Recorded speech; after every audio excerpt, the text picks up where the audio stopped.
lorsque l'Empire achéménide, premier empire universel, fondé à la fin du VIe siècle avant notre ère, est conquis et renversé par une population des marges de cet espace central de la civilisation humaine, le Koumen, une population de mercenaires à la limite du monde non civilisé, du monde barbare, les populations macédoniennes, de culture grecque ou hellénisante, qui, de mercenaires, passent au statut de conquérants de l'Empire universel achéménide, dirigé par un jeune roi visionnaire, Alexandre dit le Grand, dont on voit ici une carte assez classique de l'expédition, qui justement le conduit, après la conquête de la Syrie et de l'Égypte, la victoire contre les armées perses à Gaugamel, près d'Erbil, l'installation de sa capitale à Babylone le conduit donc à la poursuite de l'empereur Darius III, le dernier empereur achéménide, puis à la conquête de la satrapie des Parthes, des différentes satrapies provinces de l'Afghanistan actuel, la Bactriane dans le nord de l'Afghanistan, la Sogdiane dont on a parlé, dont la formation est liée à la sédentarisation des sites nomades des steppes de l'Ukraine, de la Russie, du Kazakhstan, dans cette région, donc au développement de ces oasis, et notamment la prise de Marakanda, l'antique Samarcande. Donc c'est en Bactriane qu'il se marie avec Roxane, il continue son expédition dans le Pendjab,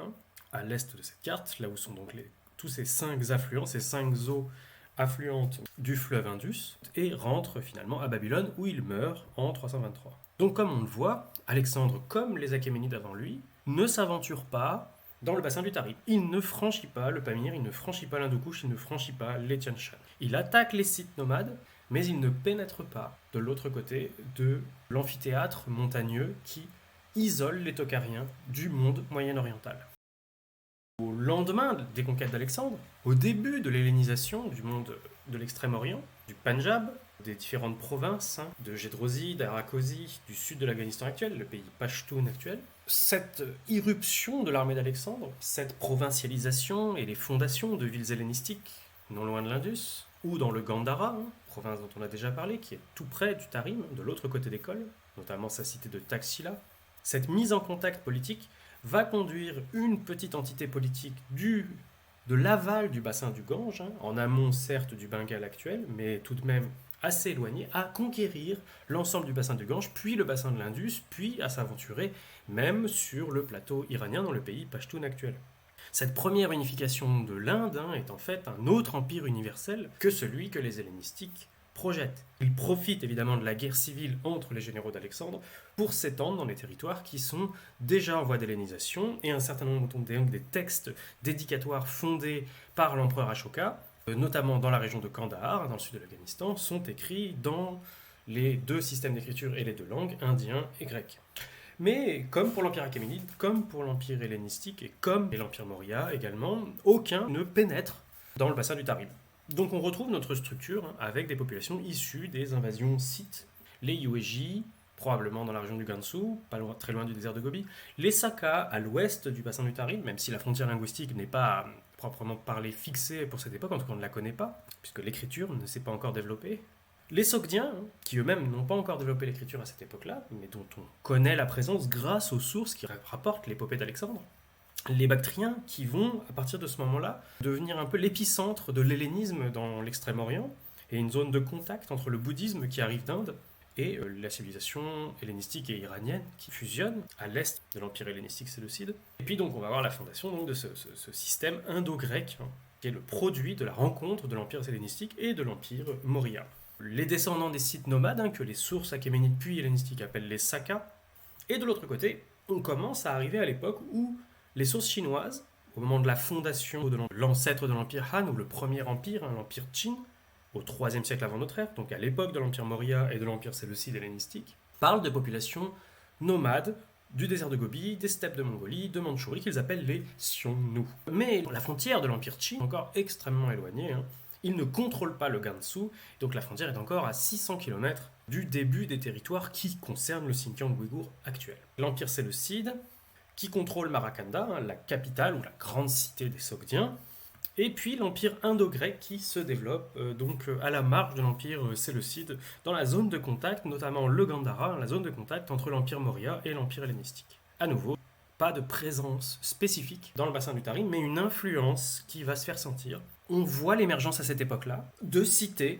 dans l'espace tokarien et dans l'espace probablement linguistique Saka, un peu des deux côtés de la frontière linguistique. Dans le monde Saka, dans le monde scythe iranophone, et dans le monde tokarien, avec une influence donc de plus en plus forte du monde de l'Empire Maurya, de l'Empire hellénistique et du monde indo-grec qui est de l'autre côté de l'école. On voit les fondations d'Alexandre qui, comme les fondations attribuées à Cyrus, les fondations urbaines, les fondations de cités coloniales macédoniennes attribuées à Alexandre, ne sont pas dans le bassin du Tarim, elles s'arrêtent à peu près à la même frontière et concernent uniquement l'amont de l'Indus et le bassin de l'Asie centrale ex-soviétique, de la Moudaria et du Sirdaria.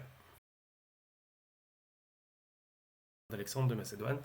à la bataille de Gaugamel face à Darius III. Alors, ces ruines urbaines sont tout aussi difficiles à interpréter que celles de la civilisation des momies, à vrai dire. Donc voici les ruines de Nia, au centre du bassin du Tarim, dont il reste un certain nombre de piliers de bois. Donc on avait des structures construites en bois, ce qui suppose des cultures du tamarisque probablement, un peu partout dans les oasis. Et ces oasis sont aujourd'hui complètement désertifiées. Les oasis qui subsistent de ces régimes-là sont en général en amont, alors que celle-ci se trouvait vraiment au centre du bassin du Tarim, donc dans des espaces qui sont très difficilement accessibles, qui nécessitent des expéditions archéologiques de grande ampleur. On y perçoit un certain nombre d'influences iraniennes dans ces cités. On voit commencer à apparaître donc le système graphique du Devanagari ou du Kharoshthi, les systèmes graphiques de l'Inde du Nord, qui commencent à être importés. Et on retrouve ici, regardez, donc une influence hellénistique avec cette corne d'abondance à ce personnage féminin nu. Et ici, de l'autre côté, une représentation d'une sorte de dragon qui dénote cette fois-ci une influence chinoise, ce qui arrive avec la dynastie Han au 1er siècle avant notre ère. Donc voilà la situation à l'aube de notre ère précisément, à la fin du 1er siècle avant notre ère, au début du 1er siècle après notre ère. La civilisation hellénistique s'est effondrée. Dans une bonne partie de la région, elle est passée sous le contrôle des Parthes. Mais les cités hellénistiques restent, et il reste notamment un royaume gréco-bactrien important, donc dans cette région ici en jaune, où l'alphabet grec est en usage.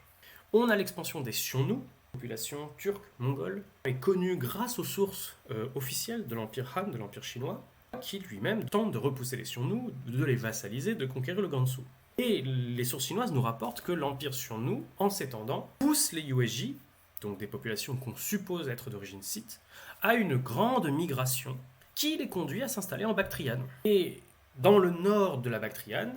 il se trouve une région qui, à l'époque islamique, est appelée le Toharistan. Et donc il est très probable qu'on ait affaire à des populations, en partie scythes ou en partie tokariennes, qui ont migré dans cette région qui correspond au Tadjikistan actuel. Cette grande migration des Yuezhi est sans doute à l'origine de la formation du Tokaristan, mais il est aussi à l'origine d'une grande mutation de l'empire gréco-bactrien, et va accoucher à terme de la formation de l'empire Kushan, qui utilise l'alphabet grec pour transcrire la langue bactrienne, la langue locale, iranienne, mais qui est dirigée par une élite de conquérants issus des Yuezhi, de ce mélange de scythes ou de tokariens, venus du bassin du Tarim, voire peut-être même du Gansu. Il y a d'autres migrations de scythes à cette époque-là, notamment ceux que les sources grecques et achéménides appellent les Sakas, les scythes nomades. Ces scythes nomades déferlent dans le couloir entre le massif iranien et le massif de l'Hindoukouche et vont fonder le pays des Scythes, justement, le Sakastan. Ça s'appelle jusqu'à aujourd'hui le Sigistan ou Sistan. Ces Sakas vont pénétrer jusque dans le nord de l'Inde et ils vont y fonder, comme les Indo-Grecs, une dynastie d'Indo-Sakas. Donc on a ce flux, ce mélange de populations, mais qui à nouveau ne touche que très à la marge le monde du Tarim, où néanmoins on voit apparaître des systèmes culturels avec un usage de l'écrit qui va commencer à se diffuser en empruntant à l'alphabet du Gandhara et du Punjab, du nord de l'Inde, dans les cités scythes et dans les cités tokariennes. De l'autre côté, donc, on a la formation de cet empire parthe, qui est la grande puissance du Moyen-Orient de l'époque, en face de l'empire Han, la grande puissance de la Chine de l'époque. Et à nouveau, le bassin du Tarim reste à l'écart. Les Parthes vont, comme les Grecs et les Sakas, former à leur tour un royaume indo-parthe en Inde du Nord. Et c'est là que arrive la première occupation chinoise. Et c'est à la fois la première occupation chinoise, mais c'est tout simplement la première mise en contact du bassin du Tarim, des Scythes et des Tokariens qui vivent autour du désert du Taklamakan dans leurs oasis, dans leurs villes, la première mise en contact avec l'Empire chinois, tout simplement. Elle arrive avec les Han au 1er siècle avant notre ère. Les Han conquièrent le Gansu, qu'ils transforment en province, qu'ils militarisent, où ils construisent le mur en muraille, et ils imposent un régime de protectorat qu'ils appellent les protectorats occidentaux à l'ensemble de ces petites cités-États d'oasis du bassin du Tarim. Donc l'influence culturelle arrive du Moyen-Orient ou de l'Inde du Nord, mais l'influence politique est désormais chinoise. Mais ça n'est qu'une étape dans l'histoire, ça n'est qu'une des 3 occupations chinoises qui vont sporadiquement concerner le Tarim. Pour se représenter l'expansion de l'Empire Han, le centre historique de la Chine, c'est avant tout le bassin du fleuve Jaune, ici, l'endroit où se développe la langue chinoise. Et puis à l'époque de l'Empire Han, on a une expansion du pouvoir chinois aux populations du sud, de la moitié sud de la Chine, qui vont être hanisées, qui vont apprendre à parler la langue de la Chine du Nord, et où se développent aujourd'hui donc les langues chinoises qui sont différentes du mandarin. La conquête du Gansu, qui est réalisée à la fin du IIe siècle, au début du 1er siècle avant notre ère, et puis un certain nombre d'expéditions, de missionnaires, d'ambassadeurs, qui traversent la région. Et ici, on voit la formation donc du protectorat occidental, qui inclut des territoires d'ailleurs au nord du Tian Shan, jusqu'au lac Balkhash qu'on voit ici. Voilà un petit peu cette culture site nomade, les Sakas, notamment dans la vallée d'Ili, un très très beau territoire au cœur de Tian Shan, avec des paysages qui parfois rappellent les Alpes, un très beau masque mortuaire de cette culture Saka qui commence à être en contact avec les nomades Xiongnu qui ont repoussé justement les Yuezhi Saka. Donc on est dans cette zone de contact, ce masque illustre cette zone de contact culturel entre la civilisation site et la civilisation Xiongnu, qui sont de toute façon des civilisations en contact